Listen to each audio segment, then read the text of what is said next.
Hi guys, and welcome to the How to Build Muscle and Lose Fat Step-by-Step course tutorial. Before we delve into the course, I want to thank you for choosing me as your mentor, and I hope that you enjoy this course as well as benefit from it from the valuable information I've been able to put together. I want to start off by telling you guys a bit about myself and my experience in this field.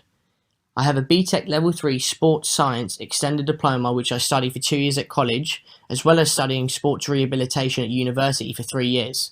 So I know all about the body's functions from the skeletal system to the muscular system and how they work together. I'm currently working as a personal trainer as well as being a nutritionist, so I know what I'm talking about when it comes to training methods and dieting to reaching your specific goals, whatever they may be. The main question I wanted to answer for you guys today is, why did I create this course? I created this course to help anyone who is confused on this topic of building muscle and losing fat and being able to maintain it. There's a lot of confusion on this topic on the internet of articles saying different things confusing you guys, and I want to be able to clear the air. And like I said before, in this course I'm going to be able to tell you everything you need to know from building muscle and losing fat to what foods you should be eating and what training methods are best for getting to your ideal body shape. I know you guys are eager to learn, so I'm not going to drag this intro out any longer. So without further ado, let's get into it. Hi guys and girls, welcome to the course overview. In this course, I'll be going over the fundamentals for how to build muscle and how to lose fat in the most efficient way possible. Also, I'll be showing you great exercises with perfect technique that you can perform at home if you have no access to a gym, which will help you increase your muscle size or burn fat depending on your goals. All of this will be combined with nutritional guidance as for what to be eating and what to avoid and how to calculate your macronutrients, which is a very important part of what your body needs to either build muscle or lose fat through calculations like determining your body weight, your body type, the amount of exercise you perform weekly, and your weight goals, etc. We'll get into this in more depth further down the line, and you'll be able to understand what I mean. I've split this course into 5 sections to make it easy to follow and understand. I've labelled 5 sections, so you've got the introduction, how to build muscle and how to lose fat, fitness, nutrition, and my personal recommendations like supplements, etc., and my overall fitness recommendations for your overall health and well-being. In each section, I'll provide valuable details that you'll need to really grasp in order to understand the process of being able to gain muscle or lose fat effectively. You'll learn something new every step of the way in this course, and by the end you should have gained some newfound knowledge that you can take with you and then apply to your life to help you reach your personal physical goals, whatever they may be. Well, let's just get to it, guys. I'm looking forward to it. Hi guys, and welcome to the How to Build Muscle simplified segment of this course. In this segment, I'm going to break down how you can build muscle in the easiest way possible with little confusion. Even though the process of building muscle is simple and logical, there's way too much confusion when it comes to this particular topic due to contradictory all over the internet with people saying different things and articles also saying different things. So I'm going to simply clear this up for you and teach you exactly how you can build muscle effectively. Building muscle isn't an easy walk in the park by all means though, but I'm going to break it down step by step what happens exactly when you're trying to build muscle. From personal experience, the best way to build muscle is to use this formula. And the formula is train hard, get plenty of calories, and get enough rest, which will result in you building muscle effectively. It's easier said than done, but if you follow this super simple structure, then you'll have no problem in building muscle through being consistent and dedicated. When you work out at the gym or at home, wherever it may be, you're always putting your muscles under stress. This stress causes your muscle fibers to tear, and it's then when your body needs calories in order to repair itself and build new muscle tissue. Let's look at the muscle building plan in more detail quickly. So first things first, when you train, whether this be at the gym or at home, like I said before, if you don't put your muscles under stress, then they won't adapt, meaning that they won't have to grow. There are many ways to train, and I'll go over the 2 different types of training further down the line in the course, which is hypertrophy training and strength training, and the differences between them. The second part of the muscle building plan is diet. This is the most important part from my personal experience. You can train as hard as you want, but if you do not supply your body with energy, for example, like carbs and protein and healthy fats, your body will not be able to naturally repair itself, meaning you won't be able to build muscle. You need to provide your body with enough calories in order for it to build muscle tissue. This is a process, and this process is called being in a calorie surplus. I'll explain more about this in a topic under the nutrition segment of this course in more detail for you to understand. It's simply just you need to be able to take more calories in than you burn out. If you look at this picture here, you'll be able to see we've got a little a balance equation. And if you were to, here's an example. If you take in the same calories as you expend, you'll maintain weight. If you take less calories than you expend, you'll lose weight. And if you take in more calories than you burn, you'll gain weight. This is called being in a calorie surplus, and this is what you need in order to build muscles. You need to eat more than you expend daily. It's that simple. You need to provide your body with enough calories in order for it to build more muscle tissue. And like I said, I'll go further into this, further down the line in the course when we get into the the nutrition section of the course. Now, I cannot stress enough this third point: sleep/rest. I cannot stress how important rest is. Your body doesn't build muscle while working out or while being active. It needs time to rest in order to create new muscle tissue, predominantly when you're sleeping, like I said before. This is why rest is so important when it comes to building muscle effectively. You need to be getting at least 8 hours of sleep minimum per day in order to supply your body with enough time to repair and build. If you're getting under 8 hours per day or struggle to sleep, then I highly recommend that you take naps throughout the day to give your body that important time period where it can build muscle. Not only is rest good for building muscle, but it's good for your overall health. Rest can be a turning point for your performance while working out. Trust me, I know. If you don't get enough rest from staying up, whether that be staying up late tonight or going out for a drink, whether it be with your friends the night before, then you'll feel tired and you'll basically feel lethargic throughout the day. This can have a negative effect on your performance, and this is the last thing you want to happen, trust me. Hi guys, and welcome to the How to Lose Fat Quickly segment of this course. In this topic, I'm going to break down the science behind how to lose fat. Losing fat is also something people are confused about, like I've spoken about in my previous segment about how to build muscle. And there's a lot of different things and different opinions being said of how to lose it quickly and different strategies, but I'm just going to break it down plain and simple for you guys so you understand the exact process for how to lose fat and how to lose it quickly if you're looking to get into great shape. All right, now the first step on how to lose fat is pretty simple. You've got to be able to calculate your calorie intake. It takes 3,500 calories to lose 1 pound of fat. That's a fat, guys. So if you're looking to lose, for example, let's say 2 pounds of fat per week, then the treadmills, it's not going to cut it for you guys. You've got to be doing vigorous exercise as well. You need to be doing a combination of things, not just exercise and calculating calories, but you need to be doing exercise that contains resistance training, cardiovascular training, combined with obviously a well-structured diet plan, which we'll go into now. So moving more specifically onto the diet side of things, you need to find out what your calorie intake should be through calculations that you can get online, like working out your macronutrient intake. It's all free online. There's loads of different websites, and further down into the course I'll show you how to do that. The basis of this is so that you can figure out how your body needs, what your body needs to maintain weight, and then from there you can start cutting the amount of calories you take in. So normally cutting about 500 calories per day will result in a total of 3,500 calories less per week, which would help you reaching a goal of losing 1 pound of fat per week. Like I said before, you have to combine this with your training, and training is very important. But this is equally just as important, if not more important, guys. If you're not calculating your calories and what your body needs to maintain weight and what your body needs to lose weight, then you're wasting your time. You can train as much as you want, but unless you've got this down to a T, you're not going to be able to lose fat as quick as you want to. If anything, you might be doing the opposite. You might have the opposite effect. You might be eating too much unless you calculate it. You can't just go off guessing, guys, from what you've been eating. You've got to calculate it. Right. So moving on to training. This is just equally as important. Like I said, you need to be training insane or remain the same. It's that simple. It's my favourite saying: train insane or remain the same. Too many people just expect to lose like significant amounts of weight by just being in a calorie deficit, which is a negative way of thinking. You need to be working multiple muscle groups out vigorously to help shred that fat if you're looking to get in phenomenal shape. For example, like here's an example. A bicep curl versus a preacher curl. So a standing bicep curl versus a preacher curl. The difference is between an isolate movement and a compound movement. All right. So in a preacher curl, you're predominantly just working out your bicep. It's an isolated movement. It's specifically to target your biceps. I'm not saying that's a bad thing, but if you compare it to a standing bicep curl, Standing bicep curl requires you to work your biceps as well as keeping your core tight to maintain balance, pulling your shoulders back and keeping your legs slightly bent.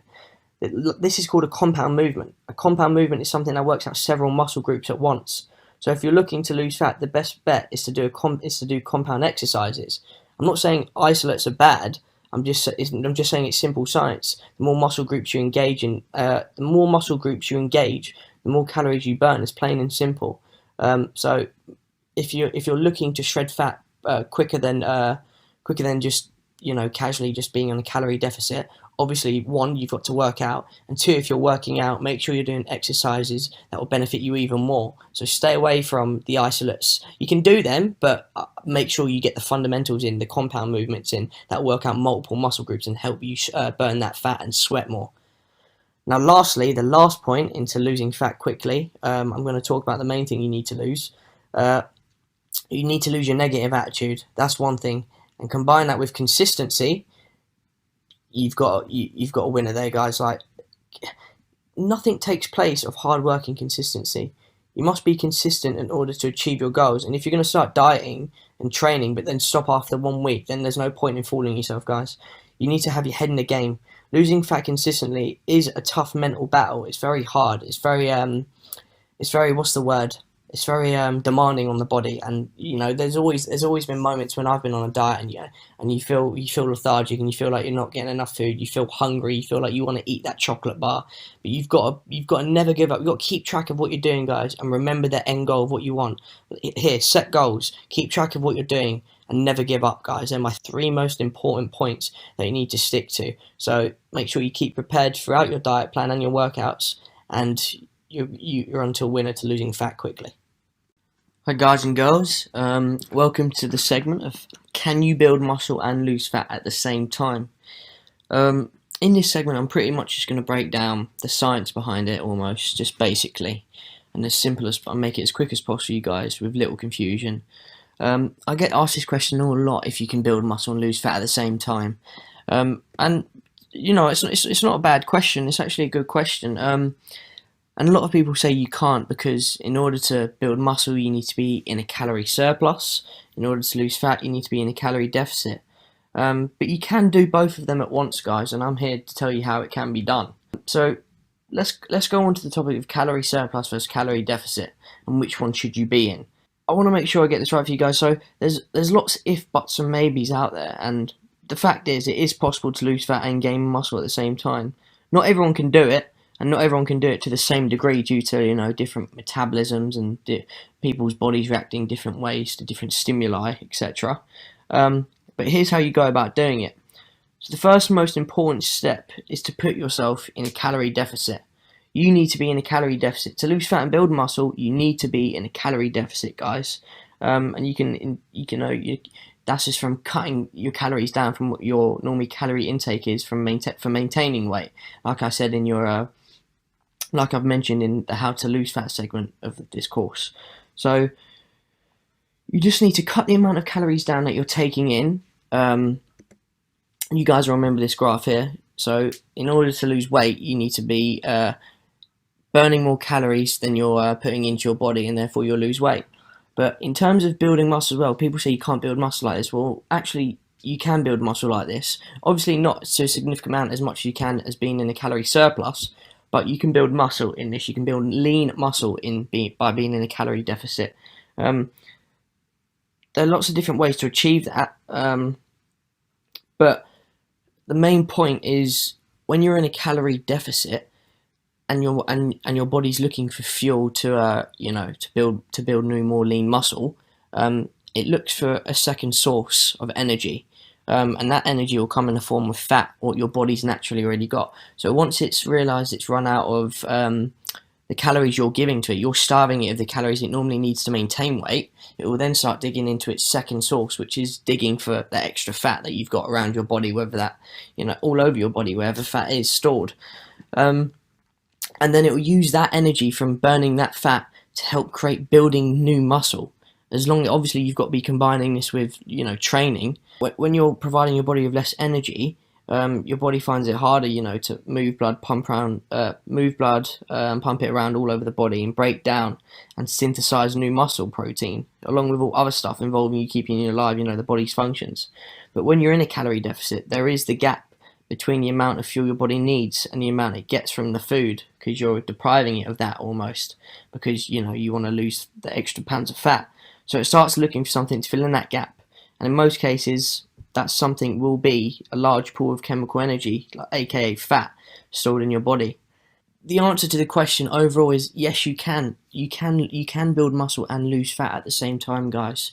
It is a difficult procedure, and it's not easy to be done. I'm not saying it's easy by any means, but it is possible, guys, and it's been proven in many studies, like from universities and scientists. It can be done. You can lose fat and build muscle at the same time if you want to. It does have different effects depending on if you're a beginner, for example, in looking into the fitness industry. Beginners tend to they build muscle a lot quicker than people who've been going to the gym for years. They find it harder to build muscle. So it does vary for different people, but that only comes with experience and how long you've been doing it. But regardless of however long you've been working out or been dieting for, it is possible, guys. Hi guys, and in this segment I'm going to quickly talk about, can you build muscle or lose fat through home workouts? So firstly, we're going to talk about the benefits and the negatives of working out at home. So let's jump into it. So what are the benefits of working out at home? 1, there's no membership fee like there would be at a gym. 2, it eliminates the travelling to the gym. 3, it's more convenient, so if you've just had a hard day's work and you haven't got time to go to a gym, it might be more convenient for you to work out at home. And 4, there's no queuing to use gym equipment. So for example, if you're at the gym, there's been many times where you might be waiting to use a particular machine, and you have to wait for someone to finish their sets and reps, and all you want to do is get your exercise done and leave the gym as soon as possible. Now, what are the negatives of working out at home? 1, you need to use your imagination to maintain interest in your training. So this is very important. This is a key point, and I'll get back to that later on in this video. 2, it can become demotivating training alone. 3, you're likely to be better suited to equipment at the gym. And what I mean by this is there's going to be equipment at the gym that might isolate muscles better than a particular exercise at home. And 4, there's no social aspect, and I put for some in brackets because some like to be by themselves and get through their workout as quick as possible, whereas others like to take their time and speak to people, have the social aspect like being at a gym. So that might be a negative of working at home for someone like that. Now, going back to that point I said about having a good imagination of being at the gym because you've got to be inventive with your exercises, this brings me on to this example of a push-up. So here I've got, there's a guy doing a wide grip push-up. He's trying to train triceps, and he doesn't know what to do once he's, he's doing 12, 15 reps easy, and he's just doing it over and over again every day, working out at home, whatever it may be. So what does he do? What can you do? This is where you've got to implement the progressive overload principle into your session, guys. As well as I told you about doing it in the gym, you've got to do it if you're at home as well. So you've got to make it more difficult and more demanding on the body, so you get a response for it to stimulate, protein synthesis in order for you to grow if you want to gain size. Or if you're trying to lose weight, you want to, look to get those reps in, get your heart pumping as fast as possible. Stuff like HIIT training is very good for that because it gets your heart pumping as fast as possible, and then you have like short breaks, and it's good to, burn fat really quickly. But moving back onto, how can you improve an exercise, progress to a different exercise? So you've got a wide grip push-up here if you're training triceps, and if you want to make it harder, an example might be you might want to go to a diamond push-up because that will isolate your triceps more. And if you find then you're getting to 12 to 15 reps of that and you're finding it easy after a few weeks, then what do you do then? Well, it's simple. You can decrease the rest period, you can alter the exercise, and what I mean by that is you can, when you're going down chest to the floor of a diamond push-up, you might count to 5 and you might go down slowly and explode up, change the dynamics of the exercise for your benefit. It's all about benefiting it to suit your needs, guys. Whatever your goals may be, whether it's to lose fat or build muscle, you need to alter the exercise to benefit you. So there's many variations you can do of different exercises. It's all about implementing that progressive overload principle in order to get the best out of your sessions at home. So if you're going to work out at home, make sure you're inventive with your exercises and make sure you push yourself to the limits where you know you're going to make progression quickly and efficiently. Hi guys and girls, welcome to the progressive overload segment of this course. In this course I'm basically going to go over what progressive overload is and how you should be implementing it into your workouts, whether they be at the gym or at home, in order for you to see improvements, whether that be on strength, whether that be getting more toned, whether that be increasing muscle size, whatever it may be, so it can benefit you the most way possible, most efficient way possible even. Let's get straight into it. So when you're trying to create the most effective workout routine possible, your goal is to use your frequency, your schedule, the intensity, the volume, and obviously your exercise selection as the optimal tool possible so you can achieve your goal. And if you do that correctly, you're pretty much guaranteed to get the best results you can, right?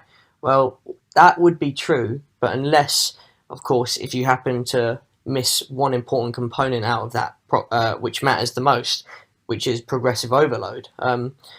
This is like progressive overload. It's a component that can turn most of the most perfect workout program into a waste of time, a load of garbage, useless. Like it makes or breaks your workout. Progressive overload is absolutely key for a successful workout program, and I'm going to tell you why. Alright, so the progressive overload principle. The human body, when you put in it, when you're going to the gym, whether you're working out at home or either, its function, your body's goals is to keep you alive. Its main goal is to keep you alive, keep you functioning in the most beneficial and efficient way it can, and that goes by the means of whatever it can do to keep you alive. It will carry on doing that, and if it's sustaining it, it will be happy. It will be happy as Larry there, unless you change, unless you force it to come out of its comfort zone. Your body only knows how to, like I said, keep you alive and keep you functioning. So, it's vital that when you're training and working out to try and lose fat or build muscle, that you apply progressive overload into your workouts, because otherwise it will just stay in its comfort zone, and you'll never see improvements. You'll just be consistently, casually working out, casually going by, not really improving, not really lifting more weight, not really losing the fat you wanted to lose, etc. So the only way your body will change is by you creating an environment that proves to your body that these changes and improvements must be made. Another way to put it is your body will not change or improve unless you force it to. No matter how perfect your workout is, muscle will not be built, strength won't be gained, your performance won't be enhanced unless you show your body that these are things that need to happen in order for it to survive. So here's an example in a picture. Like, you put the load in, it adapts, and then it will stay at that level unless you increase the load again, and then it will adapt again, and then you increase the load. It's literally like that. It's a platform to build on. Progressive overload principle. Okay, so what is the principle for progressive overload? So in order for your body's muscles to grow, performance to enhance, strength to increase, then the human body must be forced to adapt to a tension that is of higher demand than it has ever experienced before. So what does this mean exactly? It means if you lift the same weights or do the same amount of reps that you've been doing for 10 years, 5 years, 20 years, whatever it may be, nothing will ever happen. Your body will never have to change or improve in any way. You will only maintain your current state. But however, if you increase the demands that you're placing on your body by increasing the weight that you're lifting at the gym, or changing the exercise that you're doing at home, making them harder, more difficult, so it shocks the body, then it will increase the demand on the body, and the body will have to meet that demand. So then your body will have no other choice but to make the necessary changes and improvements that will allow it to adapt to this environment and remain capable of performing the tasks. So basically, you can't keep lifting the same weights and consistently keep doing it and staying comfortable. Don't keep performing the same exercises or the same amount of repetitions. You've got to change it. You've got to shock the body, because if you keep doing the same thing for a sustained period of time, your body will reach that level, and then it will just maintain the muscle that it's got, maintain the fat that you've got, or maintain the form that you've got. It will maintain it, so it will never be forced to improve. So by changing your workload or the intensity that you're working at, you're then forcing your body to adapt. And adapt is the key word here, guys. You want your body to adapt, so then you can increase the workload again. in order for you to tell your body that it needs to survive. So you need to tell your body to adapt, to make improvements, so they can keep up with the physical work that you throw at it in the gym or at home.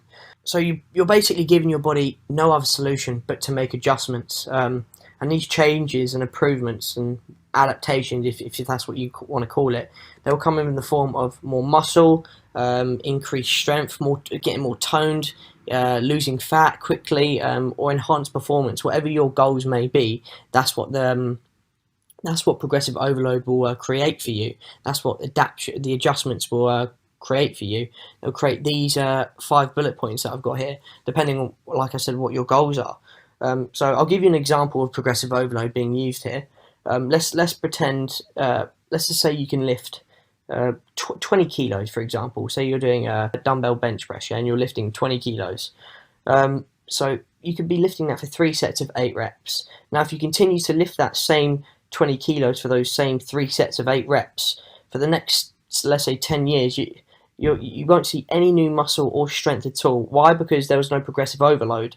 Your body is already adapted to this tension. So once it's already reached that level, it's already provided you with exactly how much muscle you'll need and how much strength you'll need, and able to perform this task on a regular basis. Because you aren't increasing the demands being placed on your body, you're not going to see your body change or make any further improvements, and that's because you're not, implementing progressive overload. So when you're planning your workouts, when you're creating a diet, when you're creating new exercise that you do, or whatever it may be to do with working out, or you've got to apply the principle of progressive overload if you want to increase. Once you've got to your level, that's fine. You don't have to do it anymore. You can stay at the level. Once you've reached your body goals, once you've reached the perfect state of what you want your body to look like, then you don't have to apply the progressive overload principle anymore.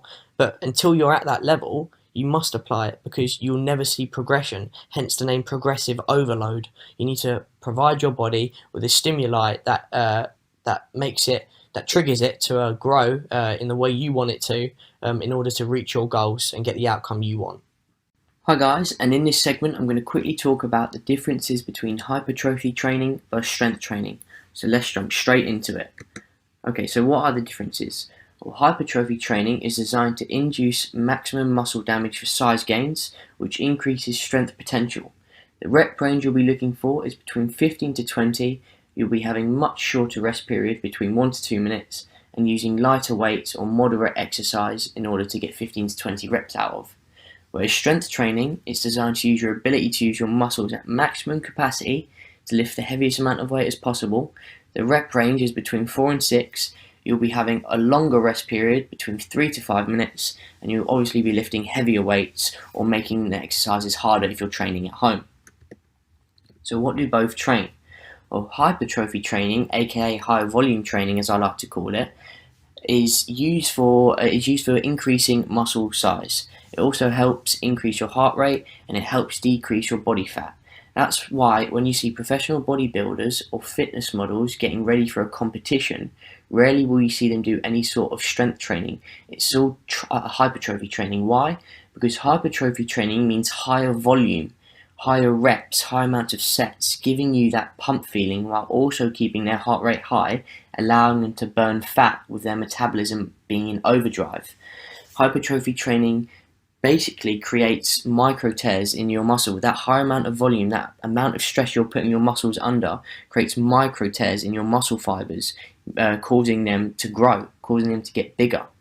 Now, moving on to strength training, which I like to call lower volume training, the overall goal is to increase your overall strength. You're lifting in less volume and you're lifting much heavier weight compared to hypertrophy training. This is why you see professional bodybuilders strength train when they want to bulk and add some overall size to themselves. So strength training helps keep their heart rate much lower, so they don't lose so much fat, which means their metabolism will not go into overdrive. So essentially, they want to add to their size what they've already got. So the key components to increasing, your strength is low volume on your repetitions and increasing your weight load, also known as progressive overload, which we've already talked about, guys, and having longer rest periods. And like I said, in strength training, your rest periods is going to be between 3 to 5 minutes, which is a long enough time frame for your body to recover from the exercise set that you just completed. So in essence, the muscle is damaged during the exercise set itself, and the extended rest periods in between sets allow for the muscle to overcompensate in its repair efforts, making fibers stronger but not necessarily larger, where they would in hypertrophy training, where you're training in much higher volume and your rest period is much shorter. I hope this cleared the air for you guys, and I hope you enjoyed the video. Hi guys, in this video I just wanted to give you a brief talking on being able to keep a strong mind in order to reach your fitness goals. Now, a lot of people go off track here, and this is where people give up and they'll never be able to reach their potential and what they want to achieve. The main point is be patient, guys. When you're on your diet and your gym program or your home workouts, whatever you're doing, just Rome wasn't built in a day. Nothing's going to happen instantly. You have to work to get what you want. Make sure you stay on track by setting goals and targets, because you can tick these off and it takes you that goal that you complete gets you a step closer to reaching your overall goal, your overall target. So those, by setting smaller goals, you will eventually reach your main goals. And if you don't, you'll just start thinking like the possibilities of what if, and you don't want that, guys. Second, be consistent. Don't take the easy route. So if you're starting to find it hard and you're getting demotivated, just like if you're feeling like you want to quit, remember why you started, guys. Remember why you started this journey. It'd be such a shame for you to throw it away because you're struggling to be able to keep up with it and keep up with the tempo of your routines, or being able to keep up with the strict diet that you must be on in order to achieve your goal. So make sure, guys, if you're going to start a gym program or a fitness program, any sort of model, make sure you go into it with an open mind, strong mind, and keep on track of your work, guys. Keep setting goals, keep achieving your targets, because one day you will get there and you'll really be thankful for why you started and why you kept the grind going. Hi guys, and in this segment I'm going to talk about the importance of sleep. So you guys probably all understand how important it is to have your rest days as a part of your fitness routine, but have you guys ever considered how much sleep you get every day can affect your overall performance? Well, sleep is important for both mental and physical health, helping you relax, de-stress, and repair your body. But if you don't get enough sleep, your workouts can be affected. And that's why you see like the top athletes, they get more sleep than others because they're working so hard. So they need to repair their body for similar amounts of time so they don't injure themselves. It's a great injury prevention, believe it or not. So getting that extra hour at night or having a nap in a day can really help improve performance, as well as keep your body in the fittest possible state. Being active during the day, making sure you have a good night's sleep, can also boost your energy levels for the next day, allowing you to continue with your normal routine. However, without sleep, your energy levels will be heavily reduced, and this can build up over a period of time if you're not getting enough sleep, and it can really affect on how your body works and how it functions throughout the day, whether that be at work or at the gym. So make sure you have a fair amount of sleep depending on how much you work during the day, guys. Getting enough sleep allows also your glycogen levels in your body to increase, and this will then be built onto the glycogen from your food that you eat. And glycogen is important for many reasons, such as for your stamina and keeping your body in healthy shape. Without it, your body can truly suffer, as glucose won't turn to energy. And when you need energy, working out at the gym, and you don't have it, then your workout can be hugely effective, and your motivation can also be hugely affected, and your workout can go upside down. So sleep is needed to help your brain concentrate. It helps aid recovery of fatigue, and when at the gym or during workouts, here's an example: hand-eye coordination is very important. So if you're tired, you won't perform to the best of your abilities. So this means that you won't get the satisfaction from working out, making it super unenjoyable and something you don't want to do. But if you get enough sleep, you can help prevent this. But don't let it get to that, guys. I'm telling you, improve your quality of sleep. You need to make sure you're getting at least 8 to 9 hours, which is a recommended guideline. But I recommend at least getting a minimum of 8 hours to help you, carry out your activities for the next day. Hi guys, and in this segment I'm going to talk about how you should be calculating your macronutrients. So let's get straight into it. So firstly, step one, we need to find out what your resting energy expenditure is, also known as REE. And then after we find that, we then need to find out what your total daily energy expenditure is, TDEE. And then we're going to follow up this simple formula that I've got written down here. So what is resting energy expenditure? Well, all this means is how many calories you burn when you're doing nothing all day. Literally when you're, hence the word resting. When you're resting, how many calories are you burning? And then once we get that number, we are then going to find out how many calories you are burning due to exercise, depending on how vigorous it is, to then be able to multiply that number and figure out how many calories you are burning, including your sessions at the gym. So here's the equation. It will be 10 times your weight in kilograms plus 6.25 times your height in centimeters minus 5 times your age in years plus 5. That will give us your REE, your resting energy expenditure. So for example, let's say a male who weighs 70 kilos, who's 174 centimeters, who is 22 years of age. We put that into the equation and we get an REE of 1,672.5. Now what does this number mean? Well, this number means that on this guy's day off, when he's completely resting doing nothing, he burns a total of 1,672.5 calories doing absolutely nothing. Now, after finding out this number, we then need to find out how many calories he's burning at the gym. But this is all dependent on how vigorous the activity he may be performing. So there's 4 different categories: sedentary, light, moderate and very active. And depending on which one we choose, the higher the amount of calories you're going to burn. So for example, a sedentary, a normal daily activity is literally going to be like walking, going up the stairs, talking, etc. Not doing much, but just doing the basics. And then light is any activity that burns up to 200 to 400 calories for females and 250 to 500 calories for men. And then there's moderate, which is anything that adds an additional 400 to 600 calories burnt for females and 500 to 800 calories for men. And then there's very active, which is anything that burns an additional 650 plus calories for females and 800 calories for men. So once you've figured which category you're in, you can then get your REE. So in this case, for this guy, it's 1,672.5, and then we multiply it by which number, depending on which category you're in. So if you're in moderate, you've got to times your REE by 1.5 times. If you're very active, you've got to times it by 1.725, and so on and so forth. You get the gist. So in this example, our guy is, he's very active.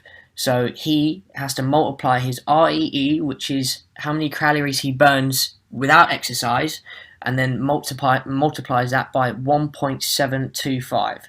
So if we get his 1,672 times 1.725, that will give us his TDEE, which is his total daily energy expenditure. So this is basically all of his calories burnt, including exercise, and that gives us a number of 2,884.2 calories burnt in his days where he's working out. So now what do we do from here?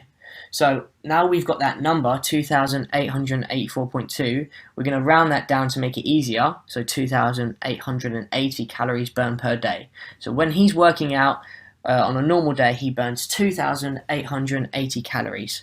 So then now how do we work out our macros, so like our protein, our carbs and fats? How do we work that out for him? So we've got to keep this in mind here. This is always good to have in sight so we understand the concept of protein, carbs and fats, because this is important. So these are the calorie values of each macronutrient. So for every gram of protein there's 4 calories, for 1 gram of carbs there's 4 calories, and 1 gram of fat there's 9 calories. In this example, I'm going to show you guys how this guy should maintain weight. So we said before, this guy weighs 70 kilos. His TDEE, his total daily energy expenditure, is 2,888 calories. So following a simple rule a lot of people use online, which is per pound of body weight, you must have 1 gram of protein in order to maintain weight. However, there's a lot more a balanced approach, especially for beginners, to use 0.825 grams per pound of body weight to maintain weight. So what this means is, for every pound of body weight this guy weighs, we must times that by 0.825, which is in grams, to be able to find out how many grams of protein this guy should be having on a daily basis. Like I said, this guy weighs 70 kilos, so in pounds, that's 154 pounds. So we times 154 pounds by 0.825, and that gives us 127.05 grams of protein per day. That means in order to maintain his muscle size, maintain his muscle mass, this guy must be having at least 127 grams of protein per day. Now, that's just the protein. We've now got to get the carbs and the fats involved in calculating this guy's macronutrients. So the rule of thumb is it's different for everyone. So in this example, I'm going to say 25% of his total diet of 2,880 calories is going to be of fat. So what I do here in this equation is to find out how much fat he should be having a day, is I do 2,880 times 0.25 to find out what 25% of 2,880 is, which gives us 720. That means he's got to have 720 calories per day of fat. And then to find out how many grams that is, we then divide 720 calories by 9, because 9 calories is 1 gram of fat. So therefore, how many 9's going to 720 will give us the amount of how many grams of fat he should be having per day. So 720 divided by 9 equals 80 grams of fat. So far this guy should be having 127.05 grams of protein per day and 80 grams of fat per day. That now leaves us with the carbs. So what do we do here? Okay. So like I said, this example I'm going to be showing you how this guy should maintain weight.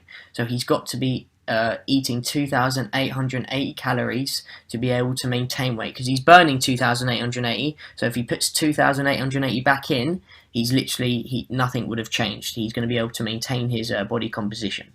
So we figured out the protein, we figured out his fat. Now how do we figure out the carbs?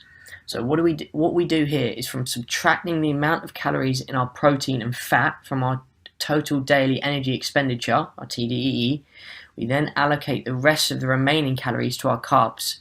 So finding out what 80 grams of fat is in calories, and finding out what 127.05 grams of protein is in calories, we can then minus that off of the total, which is 2,880, to find out how many calories are left in order to allocate to carbs. So protein, 127.05 grams is 508.2 calories. Fat, 80 grams is 720 calories.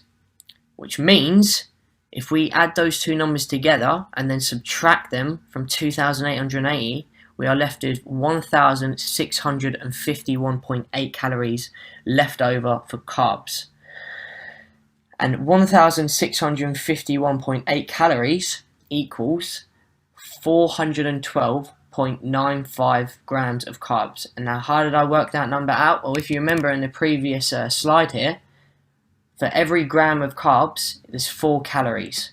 So that means we got to do 1,651.8 divided by 4 to find out how many grams a day this guy should be getting. And that equals 412.95 grams of carbs.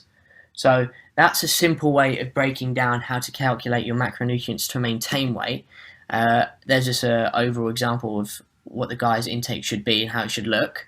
But in terms of, that's just to maintain weight. In terms of now, how do you alter that to build muscle and how to lose weight? Well, It depends on your goals really, and how quick you want to achieve them. Everybody has different body compositions, so in order to reach your goals, you've got to find out your body type, find out calculate the amount of exercise you perform weekly, how vigorous it is. For example, like I said before, is it sedentary, just casual, just walking, or is it very active? So you're literally working a lot, burning upwards of 800 calories for men or 650 for women. Um, it's altered different for different people. Everybody has different metabolisms, so therefore everybody's diet will be different. But an average rule of thumb, a rough guide to build muscle, you need to be eating 20% more than your TDEE. So, for example, if I wanted to build muscle and my calorie intake to maintain weight was 2,880, I need to be eating 20% more than that in order to gain weight, in order to gain muscle, put on muscle. 20% of 2,888, I believe, is 576. So on top of 2,888, I'd need to be eating an additional 576 calories in order to put on weight, and that would roughly come to about 3,456, I believe, 3,456 calories. So that's in order to gain weight. Now, to lose weight is exactly the same percentage. A rough guide is to eat 20% less than your TDE. So I'd eat 20% less than 2,880 calories in order to lose weight. And say, for example, I was cutting out 500 calories per day. That means over the week, I'll be cutting out 3,500 calories a week, which is roughly losing a pound of fat per week. But like I said, it depends on your goals and what you want to achieve, guys. But one thing people seem to forget to talk about when calculating your macronutrients, it's all well and good being able to calculate them and then being able to, sustain your diet over a long period of time. But after a certain period of time, it's different for different people. Like different bodies adjust differently. But after a certain amount of time, your body's going to adjust. It's going to adapt. So it's going to realize that you're either eating enough to put on muscle, or you're eating less to lose weight. So if it figures out, say for example, you keep eating 20% less than your normal calorie expenditure is, your total daily energy expenditure is, it's going to then adapt and then realize that it needs to slow its metabolism down in order to function properly, meaning that over time it'll adapt and your progress will slow down. That's where you then need to alter calculating your macros again. It shouldn't be major in terms of the differences in calculating them, but things should get higher, things should get lowered, like protein, fats, carbs, in order to help meet your goals. Otherwise your body's going to reach a plateau and you're not going to be able to progress further. But anyway, I hope this video helped you guys, and I hope you can kill it out there and reach your goals. Hi guys, in this segment of the course I'm going to quickly tell you what you should be eating pre-workout. Now I'm going to jump straight into it, guys, because I get asked this question a lot. And the question is, what's the best snack before working out, and how long before your workout should you eat it? Well, firstly, you should really be asking yourself, do you need to snack? Generally, you don't need to eat before exercise unless you tend to run low on energy during your workouts, or it's been more than a couple of hours since your last meal. And the best time to eat is roughly about 30 minutes before you begin exercise. The best snack is one that combines carbs and protein with an emphasis on the carbs. You don't need a lot of food, by the way. For carbs, you can aim for the equivalent of half a bagel or a large banana. And for protein, you can consider a couple of tablespoons of peanut butter or a small cup of low-fat or non-fat yogurt. And if the fresh food isn't available, that's no problem, guys. You can aim to get supplement bars, and you can buy them in grocery stores, such as you can get your protein bar, you can get energy bars, but you need to be looking, at the content in those bars. You need to be aiming to get around 25 to 40 grams of carbs plus 10 grams of protein per bar, and try and stay away from the fat as well. Look at the fat content, because you don't want to be eating foods that are high in fat or high in fiber. So make sure you stay away from the junk food, because they contain high fat or they're high in fiber, and also warm fluids as well, guys, because they tend to speed through your intestines.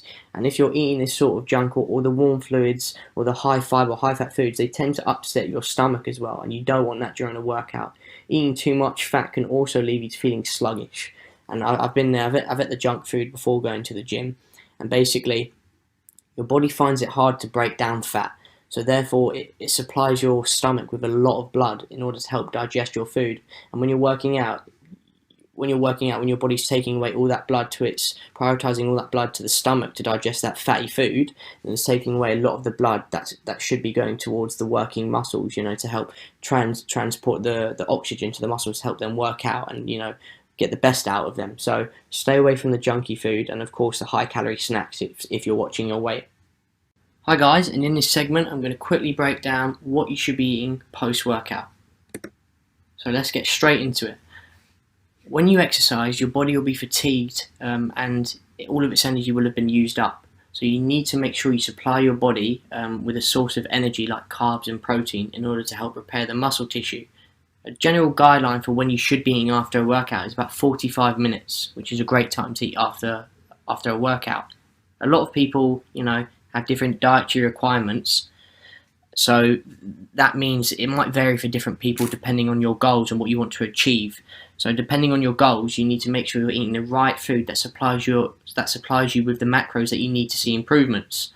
For example, if you're a weight trainer and your goal is to increase your muscle size, then your diet's going to predominantly consist of high amounts of protein, a moderate amount of carbs, and low amount of fat.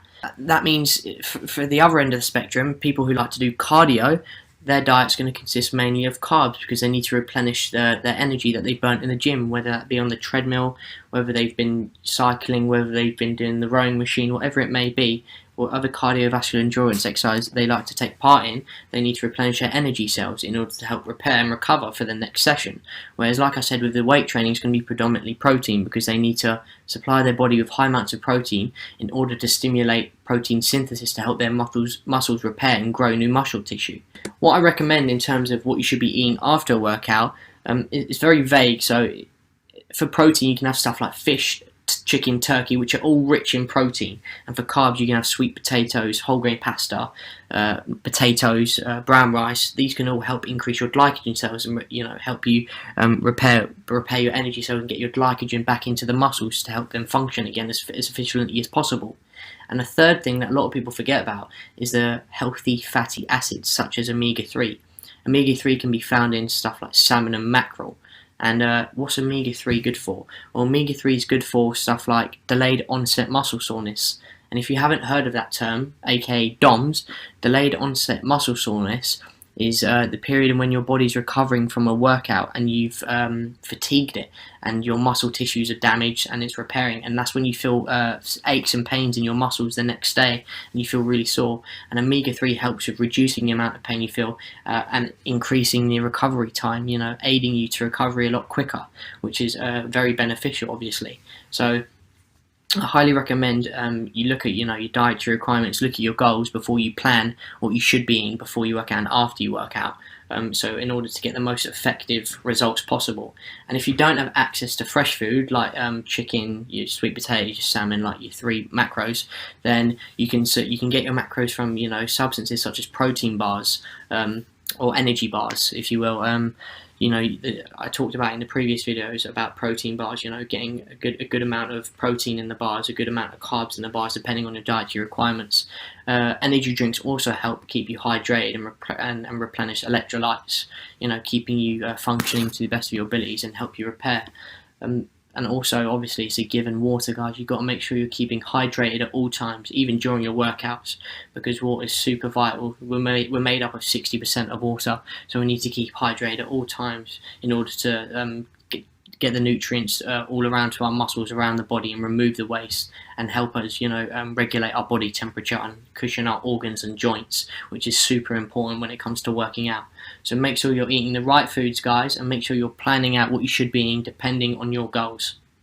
Hi guys, in this segment I'm going to talk about the differences between cheat meals versus cheat days. So how much is too much cheating? Is it better to do a full day cheat or just one cheat meal? Well, I highly recommend you stay away from cheat days. It's important to know the difference between a cheat meal and a cheat day because cheat days can literally undo your whole week of dieting and training By breaking it down into a cheat meal, you can keep track of how your body's responding to the increased amount of calories. You want to avoid the overspill effect. This would happen in a cheat day because you're going to have an excess amount of bad calories, and therefore it's going to create a backup of sugar in the bloodstream, which will increase the chances of your body storing fat. Now, what are the benefits to having cheat meals? So, one, they boost your metabolism. Two, it helps keep you strong-minded. And three, it's great for restoring your body's glycogen cell, increasing your energy, which is good for, preparing yourself for the following week when you've got to get back on your diet. For example, when you're on a weight loss diet, you should consume fewer calories than what your body needs to maintain weight. However, over a sustained period of time, your body will grow used to a low-calorie diet and adjust accordingly, which can lead to a plateau effect. This means your body will reach a stage where you've been given it a low amount of calories and it will adjust to that low amount of calories, and then it will slow down the rate at which you want to make progress to lose weight. So your body will just, the amount of calories, if you were giving it 2,000 calories normally, and then on the diet you're now only giving it 1,500 calories per day, your body will adjust that, and that 1,500 will now be the amount of calories you need to maintain weight. Your body's very clever in adjusting and being able to adapt in certain situations. So by having a cheat meal once a week, it can encourage the body to keep burning those calories instead of just adjusting to the lower intake. This leads me to the last question. When should you eat a cheat meal? The best time to eat a cheat meal is on a training day. If you have a cheat meal on a rest day, you're more likely to store that fat, because on a rest day you burn a lot fewer calories than what you do on a training day. So therefore, if you have a cheat meal on a training day, you give yourself the chance to burn a few of those extra calories off when you're in the gym working out, whether it be at home, whether you're doing cardio, whether you're weight training, whatever it may be, and you give yourself that extra chance to burn those calories off that you would have eaten from that cheat meal. One thing I highly recommend is make sure on your cheat meal that you're still getting your macros, your fats, your proteins, your carbs. Make sure you're getting the macros you need in there. I'm not saying get them in on that specific cheat meal. I'm saying make sure you get them in that day still. It doesn't mean you can go off track in terms of your macros. It means you can have a cheat meal to release the stress from being on a strict diet. So make sure you get, if you're meant to be on 140 grams of protein per day, make sure you're still getting that. Make sure you're still getting, if you need 60 grams of fat a day, make sure you're still getting that 350 grams of carbs a day. Whatever it may be for your specific diet, guys, make sure you're keeping track of your macros still, and you're still getting that in, because your body still needs that to progress and get the results you want. Hi guys, in this segment I'm going to quickly talk about my supplement recommendations. So let's get into it. So firstly, my first supplement recommendation would be protein shakes. They're great for supplying your body with an extra dose of protein to use for muscle growth, and they're super convenient. I only use protein shakes after the gym and when I wake up in the morning, because my body would have been starved and it is in need of protein in order to help continue repair and develop. I highly recommend you do your research into, there's many different protein shakes out there. There's different ones that provide a different amount of protein, different amount of carbs. So there's many different things according to your dietary requirements. So you need to do your research in your protein shakes if you're considering getting one. My second supplement recommendation, my last supplement recommendation, is creatine. Creatine is a molecule that's produced naturally in your body. It provides energy for your muscles and other tissues. However, if you're taking it as a dietary supplement, it can increase muscle creatine content by up to 40% beyond its normal levels. So this affects your muscle cells during exercise, performance, and promotes muscle gain. In fact, a large amount of research online shows that creatine improves muscle strength. So this is good news if you're looking to gain muscle, because greater strength allows you to perform better during exercise, leading to larger increases in muscle mass over time. But like I said with the protein shake, there's many different things out there, guys, different creatine supplements. So you need to do your research. So the bottom line of my supplement recommendations is that supplements can't provide you with maximum weight gains if your nutrient and exercise programs are seriously lacking. So don't think that by just taking supplements and not being on a diet, guys, you're going to achieve your goals. I'm not saying that at all. Supplements just help you get to your goals, because they help the recovery process, fasten up a little bit. So make sure you're eating the correct amount of calories, the macros you need in order to, get your goals, and don't rely on supplements as an easy way to get, to achieve your goals, like I said. And the most important disclaimer I must throw in there: do your research on your supplements before taking them. You don't know what are in them, so don't just take it for my word and go and grab a protein shake that you see online, or creatine that you see online, whatever you can get. Don't do that. Do your research into it, guys. These are just 2 supplements that I recommend that I use that help me in order to repair quicker and provide me with more energy and provide my muscles with more protein in order to reach my goals a tiny bit quicker. Hi guys, in this segment I'm going to talk about how to get amazing abs. So let's jump straight into it. There are many exercises that will help get you amazing abs. So here's a few examples that are good for your core. Stuff like crunches, leg raises, yoga ball crunch, the cable crunch, the plank, the cycle crunch, and many more. These exercises are great for activating your core and help activate all of your abdominals. As well as these exercises, there are great methods you can find online for ab workouts, which include rest time and work time. And you're probably wondering why I haven't talked about that yet. However, this video is not about that. This video is how to get amazing abs. And what is the secret to getting amazing abs? Well, it's simple. Abs are made in the kitchen, guys. There are far too many videos and articles on the internet that claim by doing an ab workout for 4 weeks or 2 weeks or whatever it may be will help you see all of your abs fully ripped and shredded. That's simply not the case. Remember, abs are built in the kitchen. You can do all the ab training you want, which will help strengthen your core and potentially increase their size so they become stronger. But if they are covered in body fat, then you have no chance in seeing them. Everyone has abs. Some smaller than others, but you need to have a low percentage of body fat to see them. The percentage varies for everyone slightly, but the general guideline is to have 10% or less of body fat to see all of your abdominals. Don't fool yourself and think that you can perform exercise constantly that will help them appear more defined. You need to be on a strict diet to help get you down to that magic number of 10% body fat to start to see your abs, guys, clearly. Hi guys, in this segment I'm going to talk about should you be following a workout program. So let's jump straight into it. So should you be following a workout program is a question I get asked way too much. And the simple answer to the question is yes. By following a workout program, you allow yourself to be able to keep track of your goals and your workouts. What I mean by this is you can keep an eye on the weights you're lifting at the gym or how many reps you're performing of each exercise if you're training at home. This is crucial to keep track of these things because it will allow you to make progressions that are needed to help reach your goals. If you don't have a program in place, then you also cannot apply the progressive overload principle, which I've talked about in a previous segment in this course.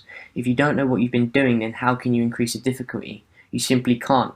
There are many workout programs that you can find online that are easy to follow, and there are some for losing fat and there are some for building muscle, whatever your goals may be. There are different training methods also, like what we talked about in a previous part of the course of hypertrophy training and strength training. Getting back on topic here, you need to have a program in place in order to succeed. Otherwise, you have no sense of direction and you'll be playing a guessing game and not have a clue on what you should be doing it, how you should be doing it, and if you need to alter it in order to move forward. So to conclude this topic, guys, make sure you follow a workout program that suits your needs so you can have a sense of direction in order to be able to follow to use as a stepping stone to see your own progress and help you to achieving your goals. Hi guys, in this segment I'm going to talk about my 5 overall general health tips. So without further ado, let's get into it. Alright, so tip number 1, think positive and focus on gratitude. What do I mean by this? Well, research shows, guys, by having a healthy positive attitude, it helps build a healthy immune system and helps boost your overall health. Your body believes what you think, so focus on the positive and stay away from the negatives. Tip number 2, exercise daily. Now we all know, or we all should know, how important exercise should be, and we've probably been told that we should be exercising more, or start exercising. But did you know that daily exercise can help reduce all of the biomarkers of aging? This includes stuff like improving eyesight, improving lean muscle, normalizing blood pressure, lowering cholesterol, and improving bone density. So if you want to live well and live longer, you must exercise. Studies show that even a minimum of 10 minutes of exercise per day makes a difference. So do something about it, guys. Go to the gym or go for that jog or take your kids to the park. Do something. Get something done every day. A minimum of 10 minutes at least can make a huge difference. This moves me on to my third point, sleep. Now we already had a segment of sleep in this course and the importance of it, but it's got to be in my 5 overall general health tips. It's so important, guys. I can't stress it enough. Make sure you're getting at least 8 hours of sleep per day. Your body needs it to function in the most efficient way possible. No sleep equals feeling lazy and feeling lethargic, and you don't want that, especially, if you're on a diet or if you've got a workout program, because it can have a huge effect on that. Tip number 4, using food over supplements. Supplements are not a good substitute for a good diet, guys. Although there's many health experts out there that recommend taking multivitamin and mineral supplements that provide 100-200% of your recommended daily value, each and every supplement should be carefully evaluated for purity and safety. Specific supplements have been associated with toxicity, reactions with medications, competition with other nutrients, and even increased risks of disease such as cancer, heart disease, and diabetes. So make sure you don't use supplements over a good diet. Now last tip number 5, is getting adequate rest time. There's so many people out there who say, I spend countless hours at the gym doing cardio or weight training. I never seem to gain that weight. I never seem to lose 10 pounds. It's a common complaint I hear from my clients. Give yourself permission to shorten your workout. Believe it or not, overtraining could be the problem. Your body can plateau, meaning it can flatline, if not given adequate rest to restore itself. Ultimately, this will lead you to a decline in performance, feeling fatigued, feeling moody, having a lack of enthusiasm, depression, and increased cortisol, which is the stress hormone, if you didn't already know. So creating a program, that suited you, that provides you with adequate rest time, is absolutely vital in order to help your body recover and repair and reach your goals.